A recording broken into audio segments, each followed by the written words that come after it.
네, 안녕하십니까. 더불어민주당 박성준 대변인입니다. 브리핑하겠습니다. 후쿠시마를 둘러싼 외교 현장에서 윤석열 대통령은 무엇을 했습니까? 일본은 이번 G7 회의를 후쿠시마 방사능 오염수의 안전성 홍보를 위한 선전장으로 활용했습니다. 하지만 G7 국가의 우호적인 여론을 기대했던 일본의 바람과는 달리 G7 정상들은 오염수 방류 환영 성명에 합의하지 않았습니다. 오염수 바다 방류에 대해선 국제원자력기구의 검증을 지지한다고만 언급했습니다. 상식적으로 석촌호수 4분의 1에 불과한 오염수 저장 공간이 없어서 바다에 방류하겠다는 일본의 주장을 누가 동의하겠습니까? 일본 말대로 정말 안전하다면 자국 영토에 농업용이나 공업용수로 활용하면 되는 것 아닙니까?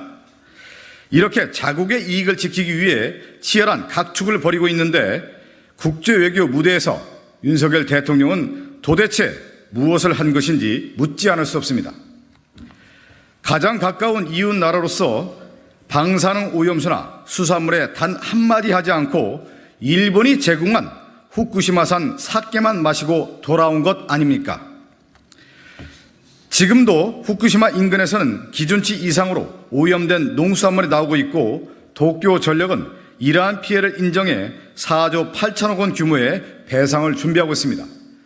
윤석열 대통령은 우리 국민과 수산업계의 불안을 알고는 있습니까? 그저 오염수 처리 시설만 보고 오는 시찰단으로 국민을 설득할 것으로 생각했다면 큰 오산입니다.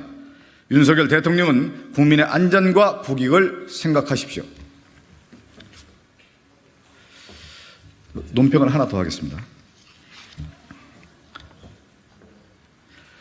국가보훈처가 다시 한번 하겠습니다.